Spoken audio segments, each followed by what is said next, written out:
सभी को नमस्ते। हम बात कर रहे थे बौद्धिक विकास की, यानी कि बुद्धि का विकास कैसे होता है, उसके बारे में हमने चर्चा की है।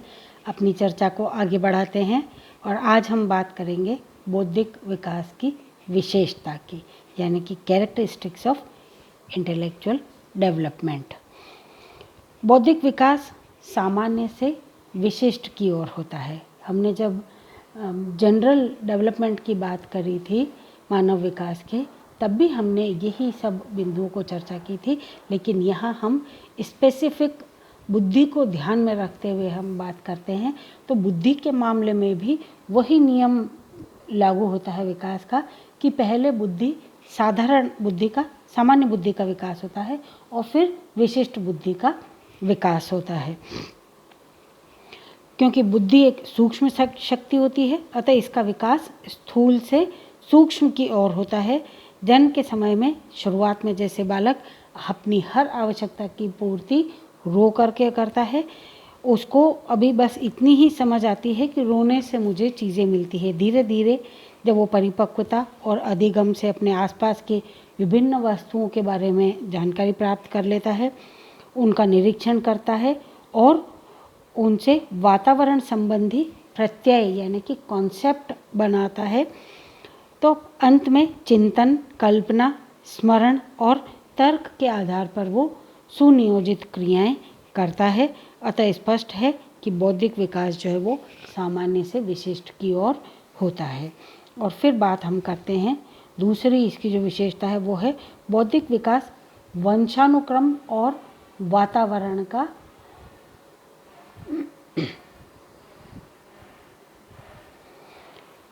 बौद्धिक विकास वंशानुक्रम और वातावरण का प्रतिफल है, यानी कि दोनों का मिला जुला ये रूप है।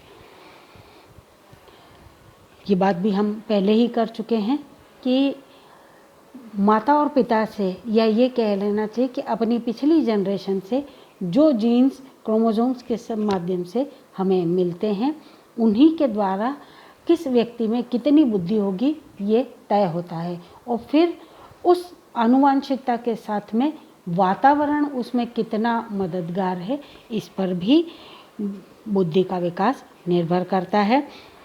दोनों का मिला जुला ये रूप हो जाता है, क्योंकि बुद्धि को जन्मजात योग्यता माना गया है और इसका निर्धारण माता के गर्भ में ही हो जाता है।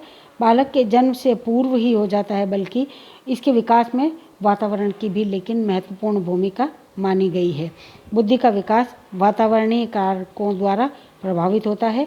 अगर किसी बालक की बुद्धि कुशाग्र है, लेकिन उसको सीखने के पर्याप्त अवसर अगर नहीं दिए जाएंगे, तो उसकी आवश्यकताओं की पूर्ति अगर नहीं होगी, तो उसकी बौद्धिक क्षमताओं का भी उतना विकास नहीं हो पाता है।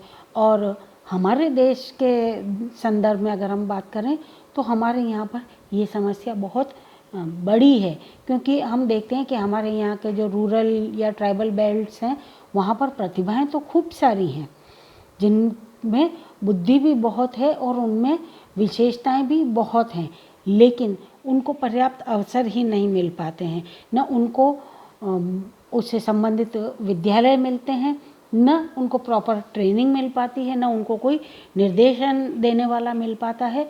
और यहाँ तक कि अगर कोई निर्देशन देने वाला भी हो तो सुविधाएं ही नहीं हैं। आज अगर कोई तीरंदाजी में अगर एक्सपर्ट है, तो उसको तीरंदाजी के प्रैक्टिस करने के लिए न तो उसके पास तीर है, न कमान है, न उसको वो सुविधाएं हैं, न उसको वो प्लेस मिल पाता है कि वहाँ वो प्रॉपरली अपनी प्रैक्टिस कर सके।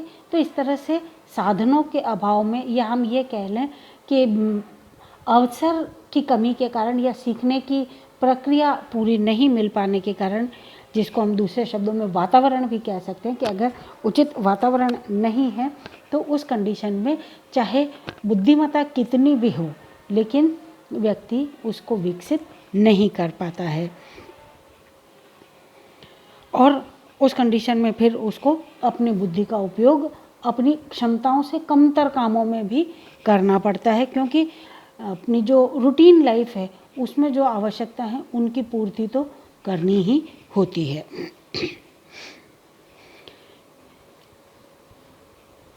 फिर आती है बात, बौद्धिक विकास क्रमिक होता है।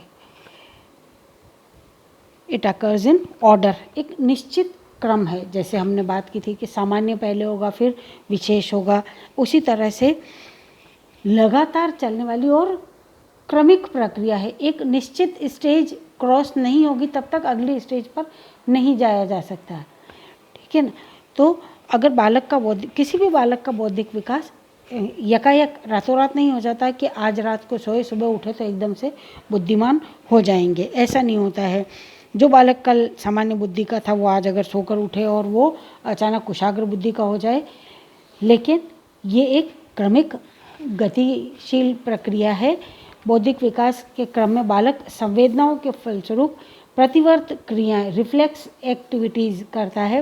तत्पश्चात वो विभिन्न वस्तुओं का प्रत्यक्षीकरण करता है, उनको साक्षात अपने सामने देखता है और फिर उनका कॉन्सेप्ट निर्माण करता है, यानी कि प्रत्यय का निर्माण करता है। और सबसे अंत में वो अपने चिंतन, तर्क, समझ के द्वारा उचित निर्णय लेकर के अपनी क्रियाओं को बेहतर अंजाम देता है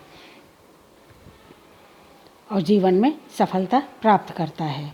और फिर हम बात करते हैं बौद्धिक विकास जो है वो विगत और वर्तमान अनुभवों का योग है।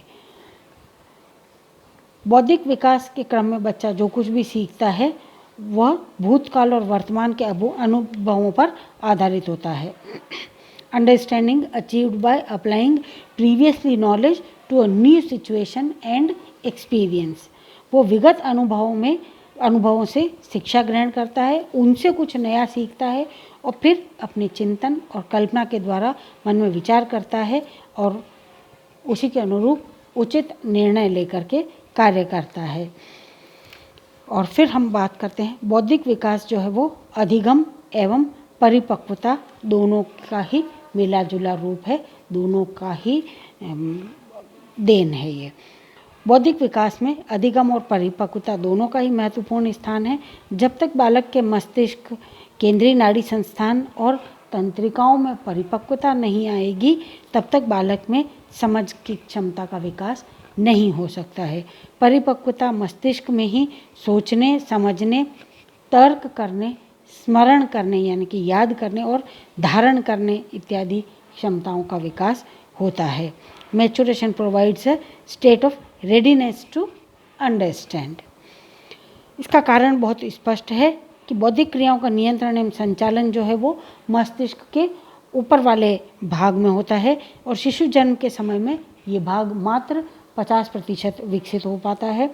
शेष 50% का विकास उम्र बढ़ने के साथ साथ में होता है। जैसे जैसे बालक की उम्र बढ़ती है उसकी तंत्रिकाएं एवं मस्तिष्क की कोशिकाओं का भी विकास होता जाता है और परिपक्वता आती जाती है। फलस्वरूप बालक का बौद्धिक विकास भी होता जाता है। थर्स्टन के अनुसार बाल्यावस्था में बौद्धिक विकास 9 से 10 वर्ष तक तीव्र गति से चलता है, फिर इसकी गति मंद पड़ जाती है और फिर 12 से 14 वर्ष की आयु में पुनः बौद्धिक विकास तेज गति से होता है। 14 वर्ष की अवस्था में बौद्धिक विकास अपनी चरम सीमा पर पहुंच जाता है और 18 वर्ष की अवस्था को प्राप्त करते करते बौद्धिक विकास पूर्णता को प्राप्त कर लेता है। एक बार वयस्क हो गए उस समय तक जितनी बुद्धि आ गई बस बुद्धि तो उतनी ही रहेगी, ठीक है ना। उसके बाद में बुद्धि में कोई विकास नहीं हो पाएगा। हाँ, लेकिन उसमें हमारे अनुभव जो हैं उम्र के साथ में अनुभव उसमें बढ़ते जाते हैं और यही कारण है कि एक 20 वर्ष के बालक और 50 वर्ष के बालक की बुद्धि तो एक समान हो सकती है, लेकिन 50 वर्ष के व्यक्ति ने जो अनुभव प्राप्त किया है जीवन का, उसको जो समय समय पर ज्ञान हुआ है, अनुभव हुआ है, उन दोनों में फ़र्क आ जाता है। और यही कारण है कि एक 20 वर्ष के बच्चे में, 20 वर्ष के व्यक्ति में और 50 वर्ष के व्यक्ति में सोच में फ़र्क आ जाता है या उनके निर्णय क्षमता में फ़र्क आ जाता है। थर्स्टन का ये भी मानना है कि बालकों में मानसिक योग्यता भिन्न भिन्न आयु स्तरों पर परिपक्व होती है। जैसे प्रत्यक्षीकरण की क्षमता जो है वो 12 वर्ष में, स्थानगत और तर्क की क्षमता, स्थानगत यानी स्पेसिफिक जगहों को पहचानना उनको आइडेंटिफाई कर लेना और तर्क करने की क्षमता 14 वर्ष तक आती है। और संख्यात्मक एवं स्मृति की क्षमता, नंबर कॉन्सेप्ट और स्मृति की क्षमता जो है ये पूर्ण अपने उसमें विकास में ये 16 वर्ष तक पहुंच पाती है। और शब्द बोध तथा भाषा प्रवाह की क्षमता जो है वो 16 वर्ष के बाद में परिपक्व होती है। कहने का तात्पर्य यही है कि जब तक व्यक्ति पूर्ण वयस्कता को प्राप्त करता है तब तक बुद्धि का पर्याप्त विकास हो चुका होता है। जो मैक्सिमम विकास उसके बुद्धि का होना है वो तब तक हो चुका होता है। और फिर हम बात करते हैं कि बौद्धिक विकास में जो है वो व्यक्तिगत विभिन्नताएं पाई जाती हैं। Individual differences are seen in intellectual development. ये नियम भी हम बार बार पढ़ चुके हैं कि चाहे कितनी भी समान परिस्थितियां दे दी जाएं, चाहे एक माता के गर्भ से निकलने वाले 2 बच्चे, यहाँ तक कि अगर 2 जुड़वां बच्चे भी हैं जो एक साथ पैदा हुए हैं, उसके बावजूद भी उन दोनों की बौद्धिक क्षमता में या उनके बुद्धि के विकास में फ़र्क होता है। वो बिल्कुल 100% एक सरीखे कभी भी नहीं होते हैं। इसको हम यूँ भी समझ सकते हैं कि चाहे आप कितनी भी वैरायटी की फसल डाल दें और अगर एक ही माली है, एक ही तरह से वो चाहे सबको सींचेगा, लेकिन बीज जिस फसल का है वो वही फसल निकलेगी। अगर गेहूं का बीज है तो उसमें से गेहूं ही निकलेगा, ज्वार का बीज है तो ज्वार ही निकलेगा, और मक्का का बीज है तो मक्का ही उसमें उगता है। चाहे एक ही माली हो, उसने सबको पर्याप्त पानी, खाद, धूप इत्यादि, हवा सब उसको पर्याप्त मात्रा में मिली है, एक समान मिली है, लेकिन फिर भी ये उनकी व्यक्तिगत विभिन्नता ही होती है कि जो बीज में जो गुण मौजूद हैं उन्हीं के अनुरूप वो विकसित होते हैं। बुद्धि लब्धि समान होने पर भी 2 व्यक्तियों के बौद्धिक विकास में समानता नहीं होती है। किसी व्यक्ति में हम देखते हैं कि तर्क करने की शक्ति अधिक होती है तो किसी में चिंतन की शक्ति ज़्यादा होती है। किसी की लेखन क्षमता बहुत अच्छी हो सकती है तो किसी की बोलने की वाक क्षमता बहुत अच्छी होती है।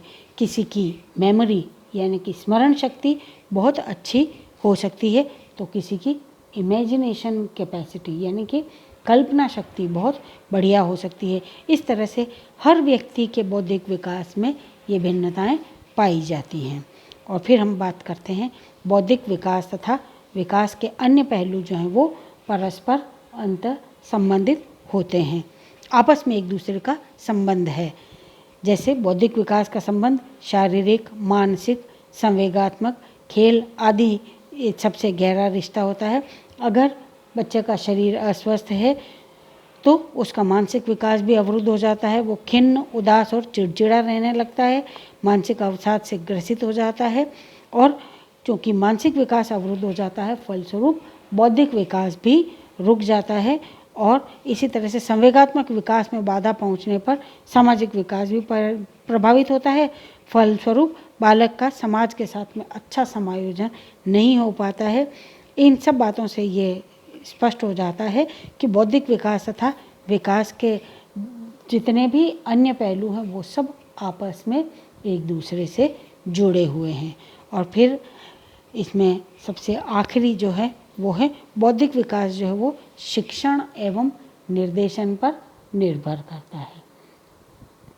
किस तरह का शिक्षण बच्चों को मिल रहा है, ट्रेनिंग कैसी मिल रही है, और निर्देशन अगर राइट डायरेक्शन आपने को मिलता है तो बुद्धि का विकास ज़्यादा उचित ढंग से हो सकता है। बौद्धिक विकास में शिक्षण एवं निर्देशन का बड़ा ही महत्वपूर्ण स्थान है। जब बालक विद्यालय जाने लगता है तो वहाँ पहले वो अपनी कक्षा के विद्यार्थियों के साथ समायोजन करना सीख जाता है, फिर विद्यालय के शिक्षकों की आज्ञा के अनुसार कार्य करने लगता है। धीरे धीरे विद्यालय की सुनियोजित पाठ्यक्रम के शिक्षण में से बालक की कल्पना शक्ति, तर्क शक्ति, चिंतन शक्ति, स्मरण शक्ति इत्यादि का विकास होता है। लेकिन यहाँ पर भी वही बात है, हम देखते हैं कि एक ही स्कूल में एक ही शिक्षक द्वारा एक साथ एक ही समय पर दिए गए निर्देशों और शिक्षण के बावजूद भी हर बच्चे का अपना बौद्धिक विकास की क्षमता अलग अलग होती है। जब तक बालक को सुरुचिपूर्ण तरीके से सुनियोजित ढंग से नहीं पढ़ाया जाएगा तब तक उसका बौद्धिक विकास ठीक ढंग से नहीं हो पाता है। बालक का जितना अच्छा शिक्षण और निर्देशन बच्चे को मिलेगा उसका बौद्धिक विकास उतना ही अच्छा होता है। अपनी बात को आज हम यहीं रोकेंगे, अगली क्लास में इसको कंटिन्यू रखेंगे। तब तक के लिए अपना ध्यान रखिएगा, सुरक्षित रहिएगा। धन्यवाद।